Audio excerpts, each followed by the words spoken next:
And this goes back for generations. Senator, isn't this really all about politics? Isn't your primary consideration who you deem to be electable in 2010? No, I don't think so. The situation is this. I've spoken to the governor of the state of Colorado because that's my responsibility as majority leader. Ken Salazar is going to be Interior Secretary, and we had some wonderful conversations. Governor Ritter asked me how he felt, how I felt about the opening. I told him what a great guy Salazar was.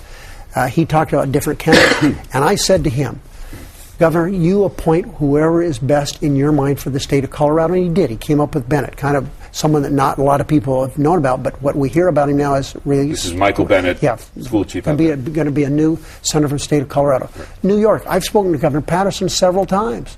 He's asked me how I feel about Caroline Kennedy as an example, which I think is true.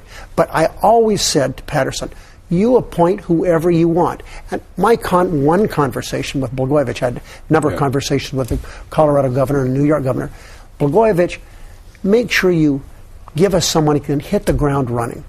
Of course we're concerned about what happens in 2010, but this has nothing to do with 2010. It has everything to do with a corrupt governor. Let's talk about those conversations you had with Governor Blagojevich. Apparently you made it clear that 3 men were not acceptable to you.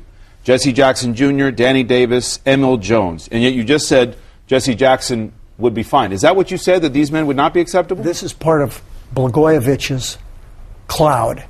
He's making all this up. I had a conversation with him. I don't remember what was in that conversation other than the generalities that I just talked about. I didn't tell him who not to appoint. He's making all this up to divert attention. Don't you think these conversations are on tape? Of course, for the U.S. Attorney's investigation? But that's right, and that's why what he's saying, he's making it up. So he's wrong. Jesse Jackson Jr. was always acceptable to you. Jesse Jackson Jr. is somebody that I think would be a good senator. And for Blagojevich to start throwing out these names of people who I wanted and didn't want, he's making it up. People close to Roland Burris are raising another suggestion, and this is how Politico reports it this morning. Top advisors to Burris are suggesting that Reid doesn't want an African-American to succeed Obama. Quote, it's interesting that all those who are viable are white women and the ones who are unacceptable are black men, Prince Riley, a senior consultant to Burris, told Politico. Response? I have no idea who Prince Riley is, but I do know that I've served in the United States Senate with 2 outstanding senators, Carol Moseley Braun and Barack Obama, both African Americans from the state of Illinois. I worked harder than anyone in this country for Ron Kirk running for senator of the state of Texas. As a Democratic Senatorial Campaign Committee, we spent more money in the state of Tennessee than any state in the country trying to get Harold Ford elected.